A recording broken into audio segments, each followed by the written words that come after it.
Hi, welcome back. If you're watching me for the first time, hi, this is Aishwarya. Welcome to my channel, All Things Venus. Are you in pursuit of your Holy Grail foundation? I know I am. Faces Cannada All-Time Pro HD Runway Ready Foundation. Why such long names? In the shade 02 Natural. Shall we do some shade comparison? So we are outdoor right now. I wanted to show you the swatches in sunlight. It's a cloudy day. It started to rain also slightly actually, but that's good. Now we can see what it actually looks like. In bright sunlight, the shades can look a little altered. Faces Cannada is more whitish pigment than Maybelline Fit Me Warm Nude. Warm Nude is more deeper and there's more yellow pigment, as you can see. Faces Cannada is like a pale lemon yellow, and oh shit, it's raining. MAC NC42 is a deepened, saturated orange yellow, like a ripened mango color. Faces Cannada comparing to LA Girl in the shade Nude Beige. This is Gehu Rang, wheat undertone, and this is very pale, very light lemon yellow undertone. And this is Chambord in the shade Vanilla. This is a very true, deep, haldi yellow undertone. Like MAC is orangish yellowish, this is complete yellowish undertone. Haldi yellow undertone, you can see how it looks compared to Faces. And this is Honey, you can see how this looks. Honey has a little bit more brownish pigment, which is why it meshes into my skin tone so much better. This is this Honey and Maybelline Fit Me 128. These two are my perfect shades. This is actually my perfect shade, but I prefer Honey. I like to go a little bit deeper with foundation. This is Rimmel in the shade Golden Beige. It's a peachy, yellowy undertone. It's beautiful and it suits me better than this one, Faces Cannada. This is L'Oreal, again in the shade Golden Beige, neutral undertone. Compared to this, you can see what neutral undertone looks like. What I mean when I say pale lemon yellow versus neutral yellow. And this, which I don't think you can see, in the shade Golden Beige. It's very, very cool yellow. Cool yellow, neutral yellow, peachy, yellowy, warm yellow. These are three golden beige, three different undertones. And this is our beloved foundation in focus for the day, Faces 02 Natural. If this video is being helpful for you, please give it a thumbs up so that it can reach others as well and it can help them as well. You know, so we can all help each other. So that's the final look of the swatches. And it doesn't oxidize. I was very surprised because even my favorite foundations oxidize.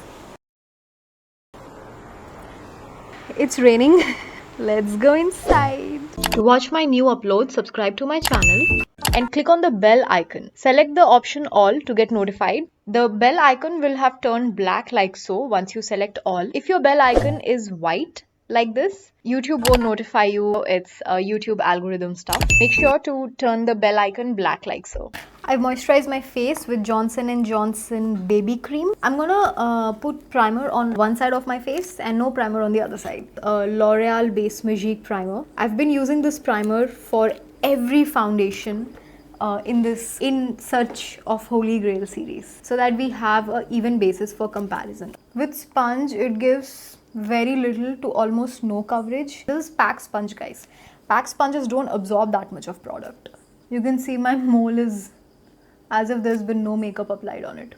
So the coverage with sponge is sheer to non-existent. It blended very easily.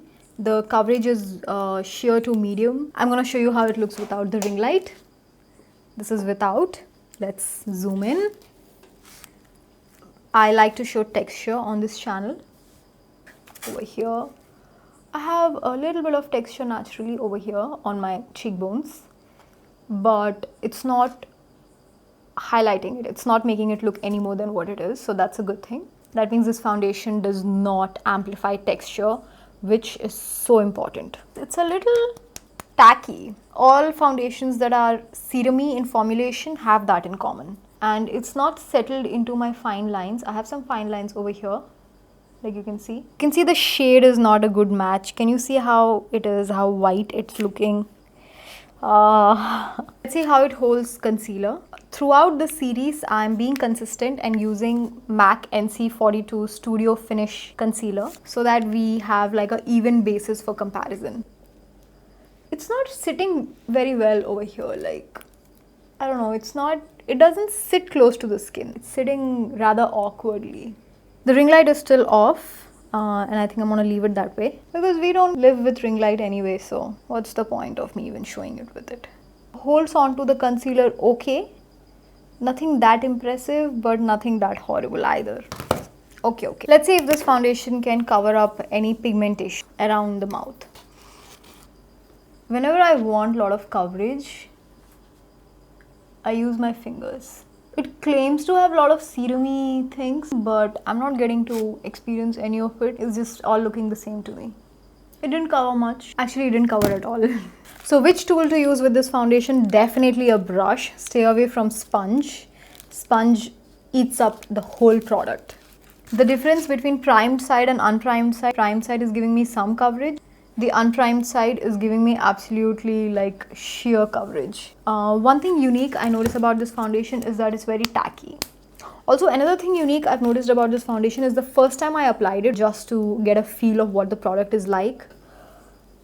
I don't know what it was. It increased the temperature of my skin. It irritated my skin almost. And I wasn't expecting it from this because it's supposed to be a serum-y foundation with some red algae extract and whatnot. I have applied it 2-3 times and now my skin is not reacting to it. Skin is, I think, made its peace with this now.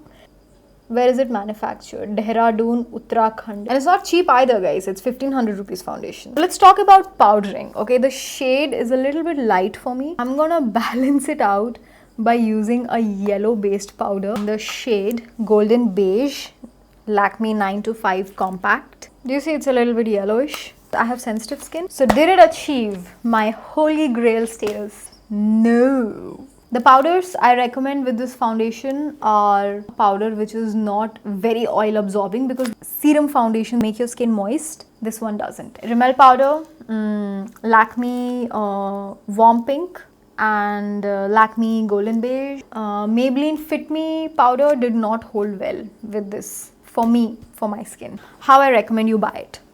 I recommend you buy it for 900 rupees. That's the lowest I've seen it go, 900. So select a shade when it's not on sale, because when it's on sale, you may feel a little rushed into buying a product. And if you don't know how to select a shade, I have made 3 bomb videos on how to find out what your shade is using Indian celebrities as reference, where we dive deep into color theory and etc. Just check those out. Don't stress about it. Just watch those 3 videos and figure it out. I also made a video about the hacks, the shortcut methods that I used for many years before I knew about color theory and everything. Let's compare it to its contemporaries. In front of Nykaa website, L'Oreal has better shade range and the discount prices are around the same, 900. L'Oreal gets a little more dewy. It's another contemporary I think would be Max Factor. Crazy discounts on it. I've seen the price go down till rupees 500 also. In terms of shade range, I would say Max Factor and Faces Cannada Ultime Pro both absolutely suck at the shade range. But Max Factor is more glossy. This is more demi matte. Max Factor and Faces Cannada are such big brands. I don't understand how can you be such a big brand and still suck at your shade range. Like, just why? We want to buy our shade. Why won't you sell it to us? Why this Kolavari? I just don't understand some mysteries in the world. The next one is Chambord. The discount price is 900. It's priced around 1300. The shade range, both of them, Faces Cannada and Chambord, both suck at the shade range. Very, very limited. Again, why this Kolavari? Chambord is more satin finishing. And of course, there is LA Girl and K Beauty in the similar range of Faces Cannada. But I despise the finishing of LA Girl. And K Beauty, in my opinion, does not qualify to be called as a foundation. It's a very good serum-y CC cream. Glass half full. If you are looking for a demi matte finish foundation, medium coverage, this is a good foundation for you if you can find your shade range. Glass half empty is they don't have my shade. Will I buy it again? Hell to the no. This is why I don't get any sponsors, guys. This is why I make very few videos and I buy my own makeup because, I don't like it, I just tell it. I'm just gonna get it out there. Like, I'm very disappointed with Faces over here because my first eyeshadow palette was from Faces. My favorite kajals are from Faces. Their kajal, the smoky pencil, the retractable magnet eyes kohl. Oh, it is bomb. It's better than MAC. Yes, I went there. You MAC lovers, don't come hating on me. I took a leap of faith and bought this. Just overall sad. On that note, The next foundation in this Holy Grail series, serum formulation, which is medium to full coverage, satin finish. At least that's what it says in the description. Maybe it'll be my Holy Grail. Let's find out. But it's exhausting, guys. I'll tell you what, I feel a little exhausted. I mean, I feel like I'm chasing some kind of mirage being in pursuit of Holy Grail foundation. Anyway, smash that like button if you think you got any value from this video, so that it can reach other people as well. Click subscribe and select the icon always. In the bell icon, there will be 3 options. Select always to get notified when I release that video. Have you guys tried this foundation out? Faces Cannada, like what was your experience? Let me know in the comments. It's not a rhetorical question. I'm genuinely interested.